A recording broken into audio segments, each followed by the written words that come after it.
స్తోత్రములు ప్రభావ మహోన్నతుడా కృపాపడుతుడు మన గొప్ప తండ్రి నీకు వెళ్ళని స్తుతి స్తోత్రాలు చెల్లిస్తున్నాం నాయన. మరొక మారు నీ పాదాల దగ్గరికి వస్తున్నాం తండ్రి, నీకు వందనములు.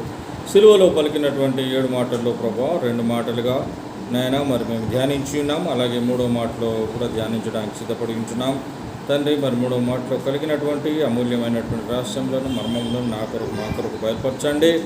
వాక్యానుసారమైన జీవితం ఇక్కడ కూడా మాకందరూ దయచేసి మీరు మహిమ పొందమని యేసుక్రీస్తు నామములో ప్రార్థిస్తున్నాం తండ్రి, ఆమేన్.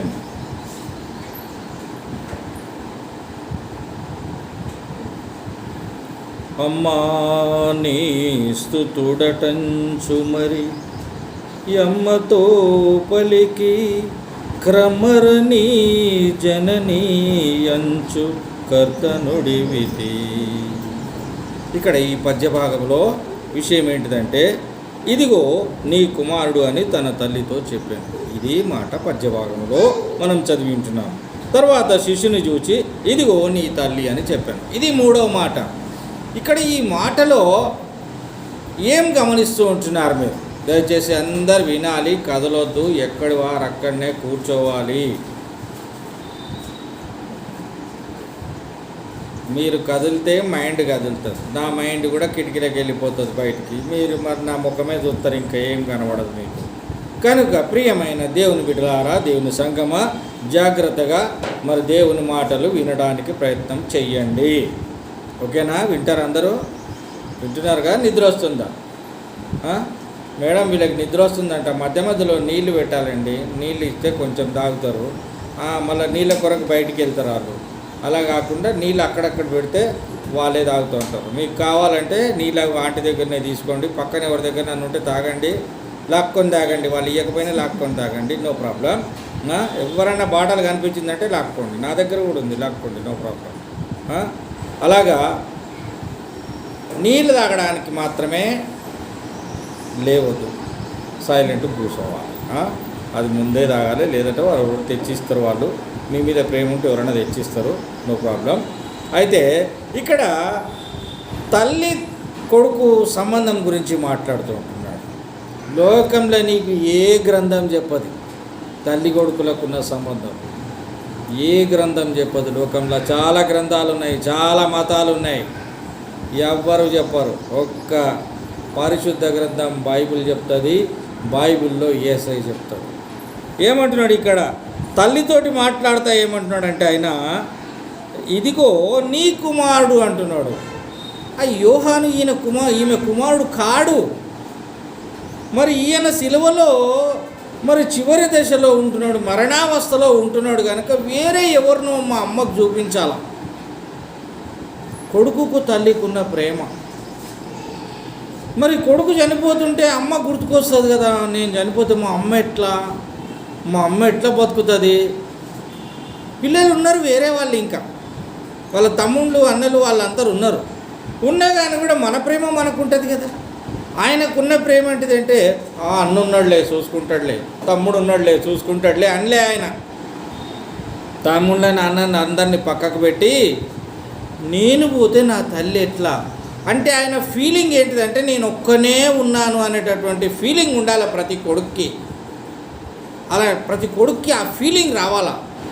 ఎంతమంది ఉన్నా లోకంలో ఎంతోమంది ఉన్నారు, అందరినీ విడిచిపెట్టి, అన్నదమ్ములను విడిచిపెట్టి నేను ఒక్కనే ఉన్నాననే ఫీలింగ్ తోటి ఆయన ఉండి ఆయన ఏమంటున్నాడంటే, ఇదిగో నీ కుమారుడు. ఆయన ఈమె కుమారుడు కాడు, కానీ అప్పచెప్తున్నాడు ఆయన. నేను వెళ్ళిపోతే నా తల్లి ఏమవుతుంది, నా అందరూ తమ్ముళ్ళు చూస్తారో చూడరో అని చెప్పేసి ఈయనకున్న బాధ్యత ఏంటిదంటే తల్లిని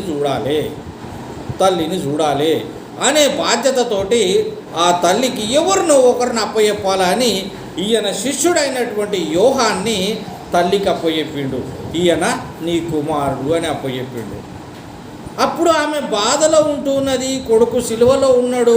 ఆ సందర్భంలో ఎవరినో ఒకరిని అప్పచెప్పడం అంటే చాలా కష్టం. ముందు నన్ను నేను బతికించుకోవాలనే ఆలోచన ఉంటుంది. కానీ ఆయన దేవుడు కనుక ఆ దైవ దృష్టితోటి, దైవ ఆలోచనతోటి మా మమ్మీకి ఎవరినన్నా ఒకరిని ఆసర పెట్టాలా అని ఆలోచించి ఆయన యోహాన్ని కుమారుడుగా పెట్టాడు. ఒకటి. రెండవది ఏం చేశాడు?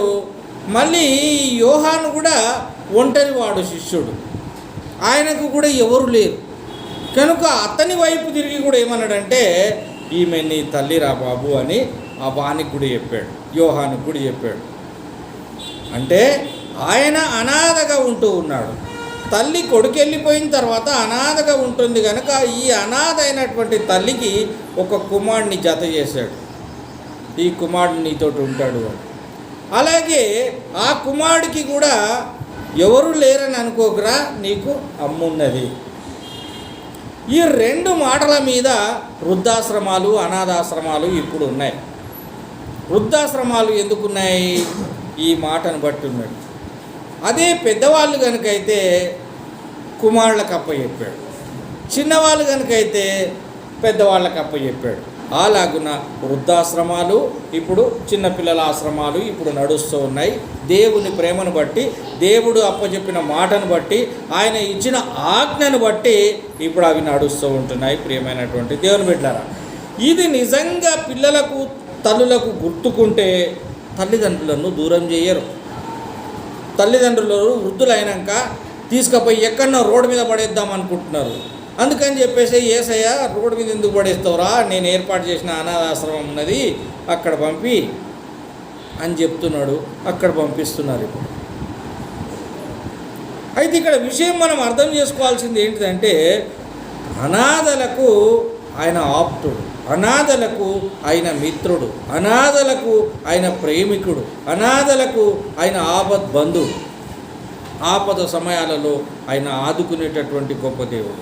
కనుక ప్రియమైనటువంటి దేవుని బిడ్డలారా, ఇక్కడ ఈ రెండు విషయాలు రెండు ఉద్భవాలని చెప్పవచ్చు. అక్కడ ఒక రెండు పనులు అప్పచెప్పాడు. తల్లిదండ్రులు లేని వాళ్ళకి, పిల్లలు లేని వాళ్ళకి, అనాథలైనటువంటి వారికి అప్పచెప్పినటువంటి కార్యం. ఆయన తల్లియు ఆయన తల్లి సహోదరియు క్లోఫా భార్య అయిన మరియయు మగ్దలేని మరియయు యేసు శిలువ యొద్ద నిల్చుండిరి. యేసు తన తల్లియు తాను ప్రేమించిన శిష్యుడును దగ్గర నిల్చుండుట చూచి, అమ్మా ఇదిగో నీ కుమారుడు అని తల్లితో, ప్రభువు అంత శ్రమలోనూ బాధ్యత మర్చిపోలేడు. బాధలు ఉన్నప్పుడు బాధ్యతలన్నీ మర్చిపోతాం. మనం ముందు మన బాధ చూసుకుంటాం. ఆయన ఆ బాధలలో ఉన్నా కానీ కూడా మర్చిపోలే తల్లిని గురించి. నేనైతే చనిపోతున్నా కానీ నా తల్లి పరిస్థితి ఏంటిది అనేది ఆయన జ్ఞాపకం చేసుకున్నాడు. బాధ్యత మర్చిపోలేదు. ఆయనకు మరి 4 సహోదరులు ఉన్నారు.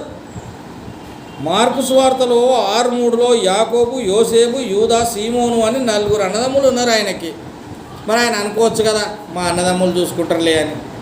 అనుకోరు. అన్నదమ్ముల కంటే నీకు బాధ్యత లేదా? వాళ్ళ బాధ్యత వాళ్ళు చూసుకుంటారు భయ్, నీ బాధ్యత నువ్వు చూసుకోవాలి కదా. నీ బాధ్యత నువ్వు చూసుకోవాలి కనుక ఆ బాధ్యత మరి ఆయన చూసుకుంటున్నాడు. వారికి సహోదరులు ఉన్నారు, యాకోబు, యోసే, యూదా, సీమోను 4 ఉన్నారు. అయినను తన తల్లి విషయము బాధ్యత ఈయన వహించిండు కనుక ఆయన బాధ్యత ఏంటిది అనేది జ్ఞాపకం చేసుకొని ఇదిగో నీ కుమారుడు అని చెప్పాడు. ఆమెను తాను ప్రేమించిన శిష్యుడైన యోహానుకు అప్పగించాడు. అంటే యోహాను యేసుకు శిష్యుడు కనుక ఆ యోహానికి నీ తల్లి అని అప్పచెప్పాడు, నీ కుమారుడు అని ఇద్దరికి అప్పచెప్పాడు. ఒక సమయంలో ఆయన శాస్త్రులను పరిసయ్యులను కూడా హెచ్చరించాడు. శాస్త్రులు ఆయన వెంబడి ఎప్పటికీ ఎట్లుంటుందంటే ఎక్కడ పట్టుకుందామా అని చూస్తుంటారు. ఎవరన్నా మంచి పని చేస్తా అంటే వీడు చెడు పని ఏడ చేస్తాడు, ఎక్కడ పట్టుకుందామా అని చూస్తుంటారు. ఆ మంచి పని గుర్తుకు రాదు వాళ్ళకి, చెడ్డ పనే గుర్తుకొస్తుంది. ఆ చెడ్డ పని ఏం చేస్తాడో, మంచి పని చేస్తాడు, చెడ్డ పని ఎందుకు చేస్తాడు? ఇంకా నువ్వు పట్టుకోవడానికి ఎక్కడ దొరుకుతాడు? దొరకడు కదా, దొరకడు. మరి ఇక్కడ మత్తయి సువార్త 15వ అధ్యాయము 3, 4, 5 వచనాల్లో అందుకు ఆయన మీరును మీ పారంపర్యాచారు, ఎవరు ఈ శాస్త్ర పరిచయాలు ఎట్లున్నారంటే ఎప్పుడు పట్టుకుందామని చూస్తున్నారు కదా, వాళ్ళతో అంటున్నాడు, మీరును మీ పారంపర్యాచారము నిమిత్తమై దేవుని ఆజ్ఞను ఎందుకు అతిక్రమించుచున్నారు? అరే బుద్ధి లేదా మీకు? మీరు శాస్త్రులు అంటారు, పరిచయాలు అంటారు, మీరు ధర్మశాస్త్రం అన్నీ తెలుసు అంటారు. అన్నీ తెలుసు అన్నోళ్ళకు మీకు మీ యొక్క కుటుంబం అంటే ఏమంటారు దాన్ని, జనరేషన్, మీ జనరేషన్ నుంచి మీరు దేవుని ఆజ్ఞను ఎందుకు అతిక్రమిస్తున్నారు? దేవుని ఆజ్ఞను ఎందుకు మీరు తోసేస్తున్నారు? మీకు ఎందుకు అర్థమైతలేదు? తండ్రులను గణపరచుమనియు తండ్రినైనను తల్లినైనను దూషించువాడు తప్పక మరణము పొందవలననియు దేవుడు సెలవిచ్చాను కదా, తండ్రిని తల్లిని దూషించేటటువంటి వాడు. ఈ దినాలు అలా కొడుతున్నారు కూడా, తల్లిదండ్రులను చంపుతున్నారు కూడా, మర్డర్ కూడా చేసేస్తున్నారు ఆస్తుల కోసం. అరే వాళ్ళు చచ్చిపోతే ఆస్తి మీదే రా నాయనా, అప్పటిదాకా మేము ఆగం, ఇప్పుడే కావాలి ఆస్తి మాకు అని చంపేస్తున్నారు. అరే తల్లిదండ్రుల మీద ప్రేమ లేదా? వాళ్ళు మిమ్మల్ని పెంచి పోషించి మరి పెద్ద చేసిరు కదా, వాళ్ళ మీద మీకు ప్రేమ లేదా? మొన్న ఈ మధ్యన కూడా ఫేస్బుక్లో ఒక బొమ్మ పెట్టాడు. ఏం పెట్టాడు తెలుసా? పిల్లోడు దొడ్డికి పోతున్నాడు, అమ్మ చెంబు నీళ్ళు పట్టుకొని దగ్గర కూర్చుండు. అంటే అర్థమేంటిది? ఏమర్థమైంది? వాడు దొడ్డికి పోయినాక వాడి ముడికి అడగడానికి నీళ్ళు తెచ్చుకొని కూర్చుంది. అంటే అర్థం ఏంటిదంటే, పెద్దగా అయినాక మీ కొడుకులకి ఈ ఫోటో చూపి అని రాసిండు కింద. పెద్దగా అవుతారు కదా కొడుకులు, పెద్దగా ఈ తల్లిదండ్రులను నువ్వేంది అంటారు కదా, అప్పుడు ఈ ఫోటో చూపిరు వాడికి. ఒరే సన్యాసి, ఇగో నేనే రా నీకు ఇవన్నీ చేసింది, అప్పుడన్నా బుద్ధి వస్తుందేమో అని. అది ఒక తల్లి పెట్టింది ఫోటో. అంటే ఆమె ఏదో ఆమెకు అనుభవం వచ్చింది కనుక, అమ్మ ఇట్లాంటిది పెడితే బాగుంటుందని చెప్పేసి ఆ ఫోటో పెట్టి చూడండిరా బాబు అని చూపిస్తాను. అంటే పెద్దగా అయినాక తల్లిదండ్రులను మర్చిపోయి ఆస్తులను పట్టుకొని తల్లిదండ్రులను చంపేసే స్థితికి వస్తున్నారు. అందుకే యేసయ్య ఏం చేస్తున్నాడు అంటే జ్ఞాపకం చేస్తున్నాడు, గుర్తుపెట్టుకుంటారా, మీ అమ్మ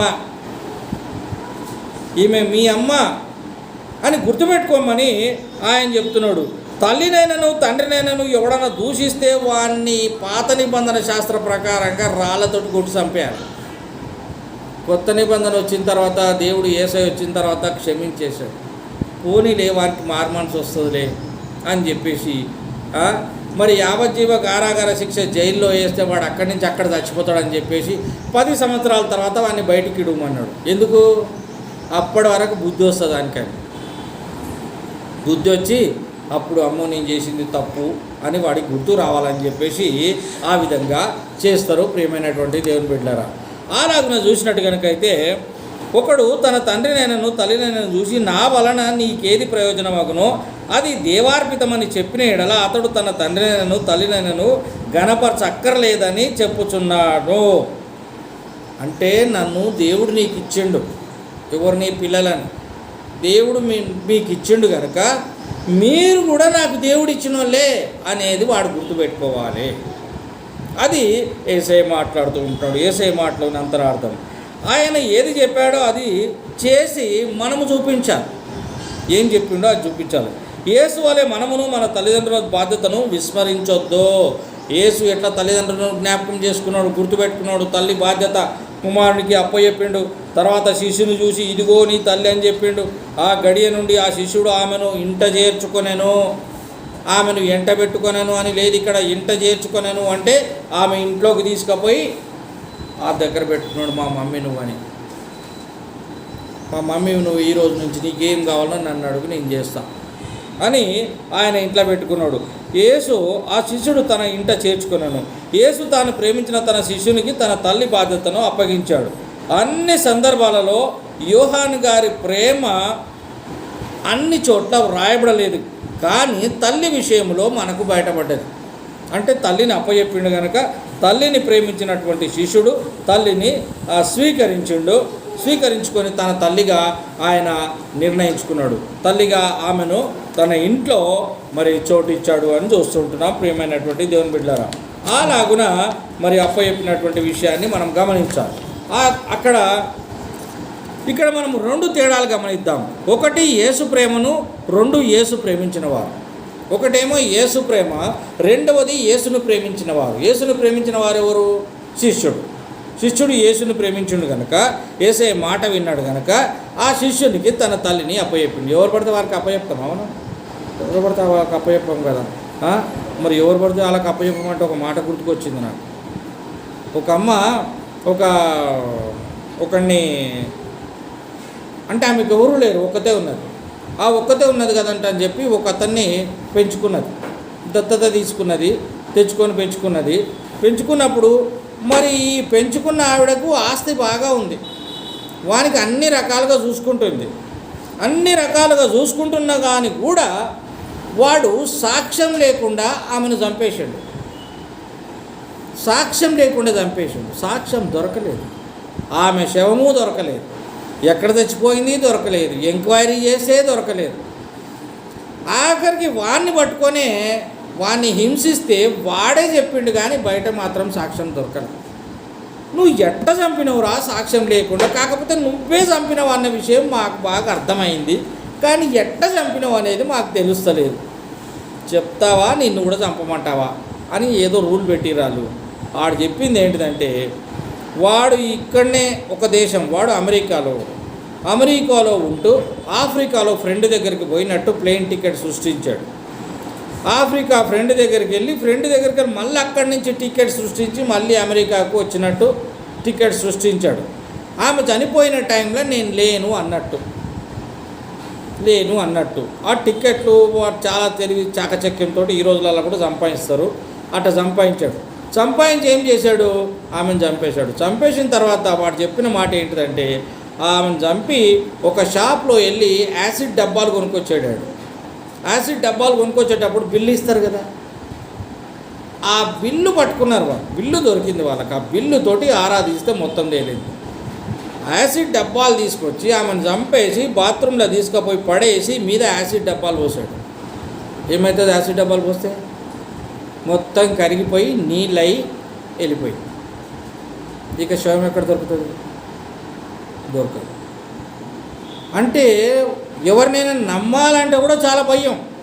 ఈ రోజులలో ఎట్లయిపోయిందంటే, అన్నను నమ్మలేము, అయ్యను నమ్మలేము, అన్నను నమ్మలేము, ఎవరిని నమ్మలేము ఈ రోజులలో.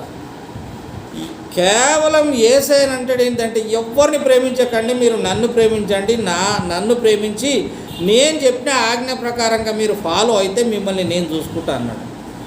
అది చెయ్యాలి ఈ రోజులలో. అట్లా కాకుండా వీడిని నమ్మితే మనని బాత్రూమ్ లేచి యాసిడ్ పోసి నాశనం చేసి పెట్టేస్తాం. కనుక ఈయన చూసి ఎవరికి అప్పచెప్పిండు? తన శిష్యునికి. ఈ శిష్యుడు ఎలాంటి వాడు తెలుసా? యోహాను యేసు రొమ్మున అనుకున్నటువంటి శిష్యుడు. అంటే యేసయ్య ఏం మాట్లాడతాడో వీనికి అర్థమైపోతుంది ముందే. ఎలాగంటే పాత నిబంధన శాస్త్ర ప్రకారంగా దేవుడు అంటాడు, తండ్రి అయినటువంటి దేవుడు యెహోవా ఈయన నా హృదయానుసారి అన్నాడు. ఎవరిని అన్నాడు? దావీదు నా హృదయానుసారి అన్నాడు. అంటే యేసయ్య ఏం మాట్లాడతాడో అది దావీదు మాట్లాడతాడు. దావీదు మాట్లాడిండు అంటే యేసయ్య మాట్లాడినట్టే. అట్లాగే ఇప్పుడు యోహాను మాట్లాడుతున్నాడు అంటే యేసయ్య మాట్లాడినట్టే. యేసయ్య మాట్లాడే మాట యోహాను దాన్ని సిద్ధపరుస్తూ ఉంటున్నాడు, దాన్ని నెరవేరుస్తూ ఉంటున్నాడు. కనుక ఇక్కడ యేసును ప్రేమించిన వారు యోహాను యేసును ప్రేమించిన శిష్యుడు. యోహాను యేసును ప్రేమించుండు, యేసు యోహాన్ను ప్రేమించుండు. యోహాను 11:5లో యేసు మార్తాను ఆమె సహోదరుని లాజరును ప్రేమించాడు. మార్తను, మరియను, లాజరును ప్రేమించాడు యేసయ్య ప్రేమించినటువంటి వాళ్ళు. అలాగే 1 తెస్సలోని 1:4లో దేవుని వలన ప్రేమింపబడిన సహోదరులారా అంటే ఎవరు? మనమందరం దేవుని చేత ప్రేమించబడ్డటువంటి వారం. అలాగే 1 తెస్సలోనికై 1:4లో దేవుని వలన ప్రేమింపబడిన సహోదరులు మనము. 2 తెస్సలోనికై 2:13లో ప్రభు వలన ప్రేమింపబడిన సహోదరులారా అంటాడు. కొన్నిసార్లు సహోదరులారా అంటే సంఘం, మన సంఘం, దేవుడు ప్రేమిస్తున్న సంఘం. ఇది ఎవరి సంఘం? నీ సంఘమా, నా సంఘమా, మేడం సంఘమా, లేకపోతే నా సంఘమా, నీ సంఘమా? ఎవరి సంఘం కాదు, ఇది యేసయ్య సంఘం. దేవునికి స్తోత్రం. ఆ విధంగా యేసయ్య సంఘం. అయితే యేసయ్య ప్రేమించిన వీళ్ళు ఎవరెవరు? ఆయన శిష్యుని ప్రేమించాడు, మార్తను ప్రేమించాడు, లాజర్ని ప్రేమించాడు, మరియను ప్రేమించాడు. అలాగే సహోదరులైన మనందరినీ ప్రేమించాడు. యేసు ప్రేమలో వ్యత్యాసం చూపిస్తూ ఉంటున్నాను నేను. అలాగే ఆయన ప్రేమించిన వారికి కలుగు విజయం. ఆయన ఎవరినైతే ప్రేమించిండో వాళ్ళకి ఏం విజయం కలుగుతుంది అంటే, రోమపత్రిక 8:37-39లో ఆయనను మనలను ప్రేమించిన వాని ద్వారా మనము వీటన్నిటిలో అత్యధికంగా విజయం పొందుచున్నాము. మరణమైనను, జీవమైనను, దేవదూతలైనను, ప్రధానులైనను, ఉన్నయైనను, లేనివైనను, రాబోయినవైనను, అధికారులైనను, ఎత్తైనను లోతైనను సృష్టింపబడిన మరి ఏదైనాను మన ప్రభు క్రీస్తు యేసునందలి ప్రేమ నుండి మనలను ఎడబాయ నేరదు. అంటే మనల్ని అందరినీ ప్రేమిస్తున్నాడు ఆయన యేసయ్య. ఆ ప్రేమించిన వారిలో విజయం ఎక్కడెక్కడ కనిపిస్తుంది? ఎవరెవరిని ప్రేమిస్తున్నాడు? మరణమైన కానీ కూడా మనల్ని ప్రేమిస్తాడు, జీవంతో ఉన్న మనల్ని ప్రేమిస్తాడు, దేవదూతలైనను ప్రధానులైనను ఉన్నే అయినను లేని అయినను ఏవైనా కానీ కూడా దేవుని ప్రేమలో ఉన్నవి. దేవుడు ప్రేమిస్తూ ఉన్నాడు. శ్రమ అయినను, బాధ అయినను, హింస అయినను, కరువు అయినను, వస్త్రహీనత అయినను, ఉపద్రవమైనను, ఖడ్గమైనలను మనల్ని క్రీస్తు ప్రేమ నుండి వేరు చేయలేవు. రోగం వస్తే వేరైపోతామేమో, అప్పు వస్తే వేరైపోతామేమో, తిప్పలు వస్తే వేరైపోతామేమో. నువ్వు యేసు ప్రభుతో ఉంటే వేరు కావు, సరిగ్గా లేకపోతేనే వేరైతావు. ఏది కూడా నిన్ను ఎడబాయదు, దేని నుంచి కూడా నువ్వు వేరు కాలేవు. అంతేకాదు ఆయన మనకు అప్పచెప్పు బాధ్యతలను సక్రమంగా మనం చేయాలి. ఆయన ఏం అప్పచెప్తున్నాడో అవన్నీ చేయాలి. చేస్తే నిజంగా యేసు ప్రభు చెప్పినట్టుగా కనుక మనం వింటే ఒక అద్భుతం ఉంటుంది. అది అనుభవించిన వాళ్ళకి అర్థమవుతుంది, అనుభవించిన వాళ్ళకి ఏమర్థం. చాలా అద్భుతం ఉంటుంది, చాలా అద్భుతం ఉంటుంది. ఇతరులు చూసి అంట, అరే దేవుడి దగ్గర పోయించింది ఇట్లా విరిగిపోతున్నాడు ఏం రావిడ అంటారంట. విరిగిపోతున్నాడు అంటే మనిషి పొడుగ్గా పెరుగుతాడా? ఏం పెరుగుతాడంటే అర్థమేంటిది? ఆస్తులు అంతస్తులు అన్నీ పెరిగిపోతున్నాయి. అరే ప్రభువుని నమ్ముకున్నప్పటి నుంచి వీడు మొత్తం మారిపోయిండు, అన్నీ పెరిగిపోతున్నాయి అంటే అది ఆశ్చర్యం కదా. అందరికీ పెరుగుతున్నాయా సార్? మరి అందరు ఇవన్నీ పాటిస్తున్నారో లేదో? పాటించిన వాళ్ళకి పెరుగుతాయి, ఇవి పాటించిన వాళ్ళకి పెరిగాయి, అవి అట్టనే ఉంటాయి. ఏమంటాడు ఆయన? 30 అంతలు 60 అంతలు 100 అంతలు అంటాడు. నువ్వు 30% ప్రేమిస్తే నీకు 30% దీవెనలు ఉంటాయి. నువ్వు 60% ప్రేమిస్తే 60 దీవెనలే ఉంటాయి. నువ్వు ఎంత ప్రేమిస్తే అంతే ఉంటాయి. అదనమాట. ఎంత విత్తితే అంతనే వస్తాడు, ఎక్కువ పోయలేడు. ఆయన పెరుగుతలేడు అంటే పెరగడు ఆయన. ఎందుకు పెరగడంటే ఆయన ఆజ్ఞలు పాటిస్తలేడు కనుక. ఇంకొక విషయం చూస్తే, మొదటి వరుసలో విజయం చూస్తున్నాం యేసయ్యను ప్రేమించిన వాళ్ళకి. రెండవ వరుసలో యేసును ప్రేమించిన వారు, ఆయన ప్రేమించిన వాళ్ళకి ఎట్లా విజయం ఉంటుంది అనేది మనం చూసినాం. ఆయనను ప్రేమిస్తే ఎట్లుంటుంది అంటే, ఇక్కడ యేసు పేతురు ప్రేమను కోరుచున్నాడు. అంటే యేసయ్య పేతురు ప్రేమను కోరుతున్నాడు అంటే మనమేమో యేసయ్య ప్రేమను కోరుతున్నాము, యేసయ్యనేమో మన ప్రేమ కోరుతున్నాడు. నీ ప్రేమ ఉన్నదా లేదా అని. నువ్వు నన్ను ప్రేమించు ప్రభా, నా పనులు చేసి పెట్టు, నా ప్రార్థనలకు సమాధానం ఇయ్యి అంటున్నావు. ఓకే నేను నిన్ను ప్రేమిస్తున్నా కాబట్టి నీకు ఇస్తా. మరి నువ్వు నన్ను ప్రేమిస్తున్నావా?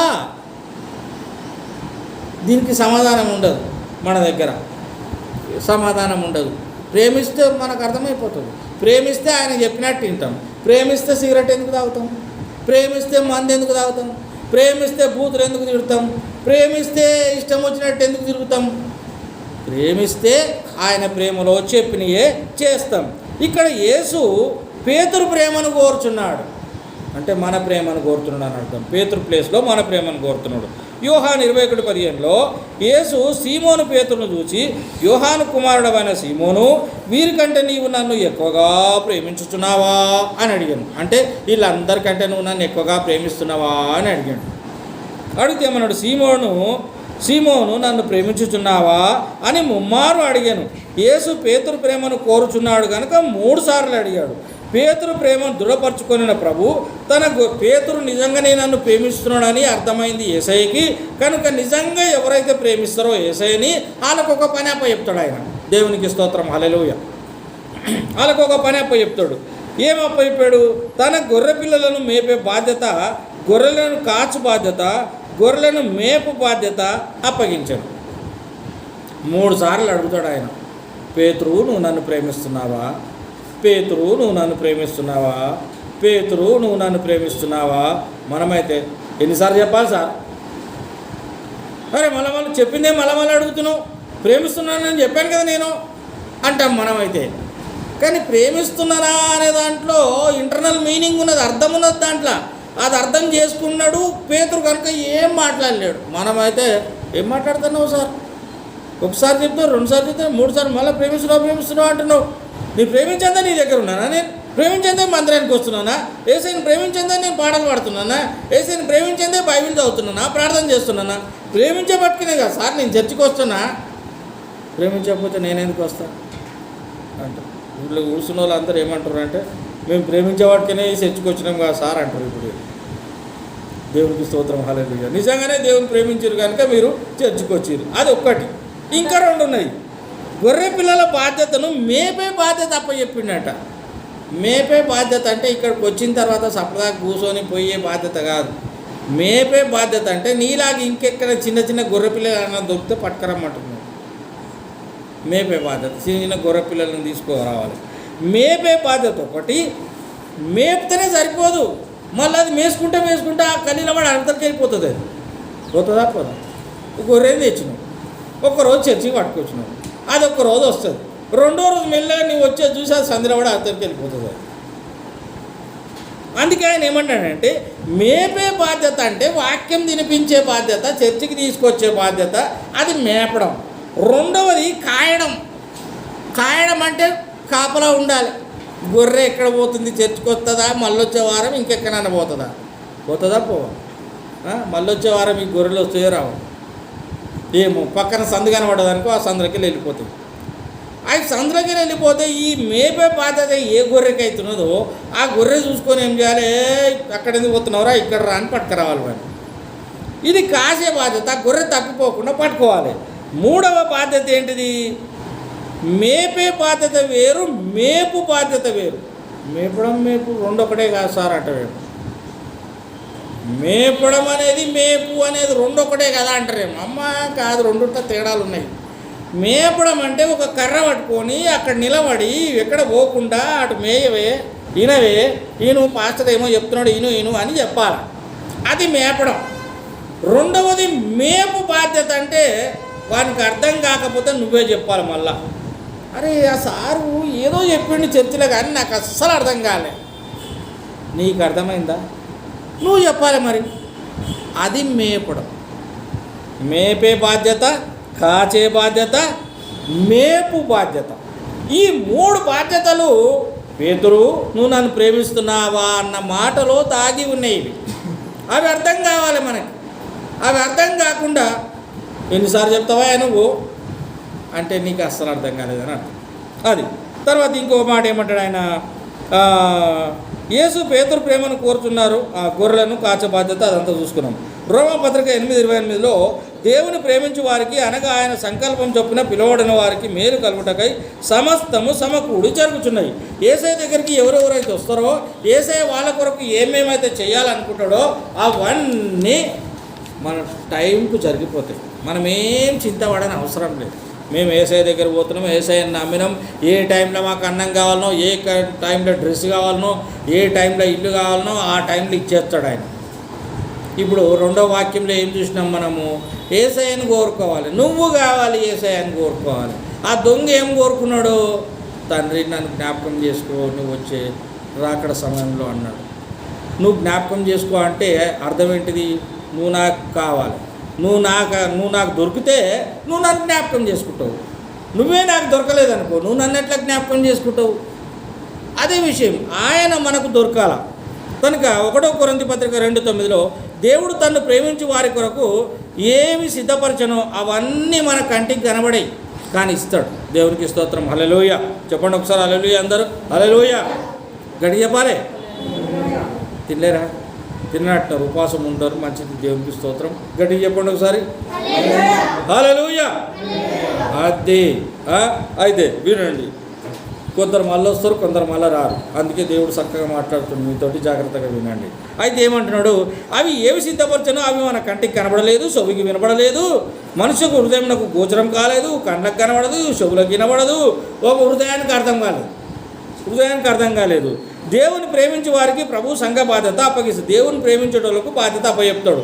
దేవుని ప్రేమించేటోళ్ళకు గొర్రెలను తెచ్చే బాధ్యత, గొర్రెలను మేపే బాధ్యత, గొర్రెలను మేపు బాధ్యత, ఇవన్నీ అప్పచెప్తాడు.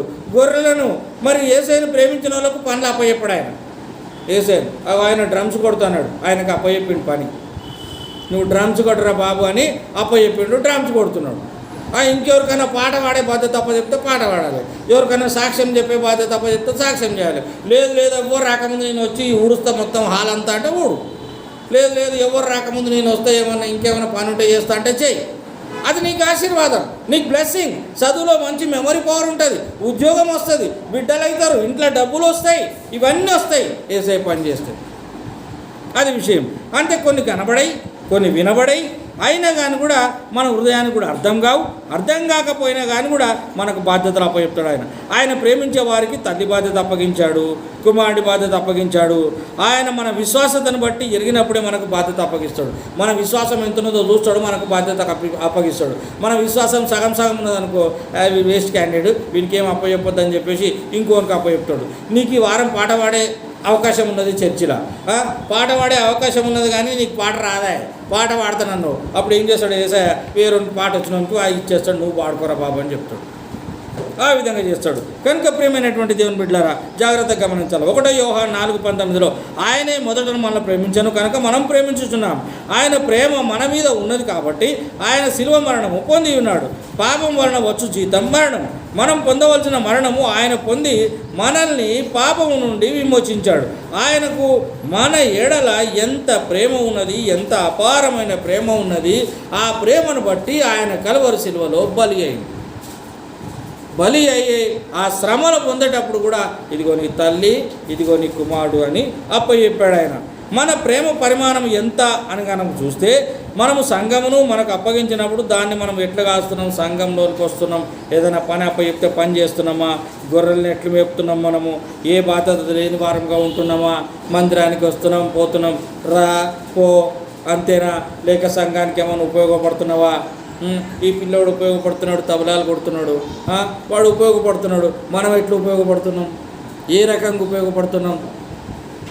ఆయన శ్రమల నుండి కూడా తల్లికి కుమారుడికి పనులు అప్పచెప్పాడు, మనకు కూడా పనులు అప్పచెప్తున్నాడు. మనం ఏం పని చేస్తున్నాం, గొర్రెలను మేపుతున్నామా, గొర్రెలను కాస్తున్నామా, గొర్రెలను తీసుకొస్తున్నామా, కుటుంబ బాధ్యత, తోబుట్టువుల బాధ్యత, ఇరుగు పొరుగు వారి ఎడల బాధ్యత, సంఘముల బాధ్యత, విశ్వాసుల ఎడల బాధ్యత, అవిశ్వాసుల ఎడల బాధ్యత, అన్యజనుల ఎడల బాధ్యత ఉన్నదా మనకు? లేదా?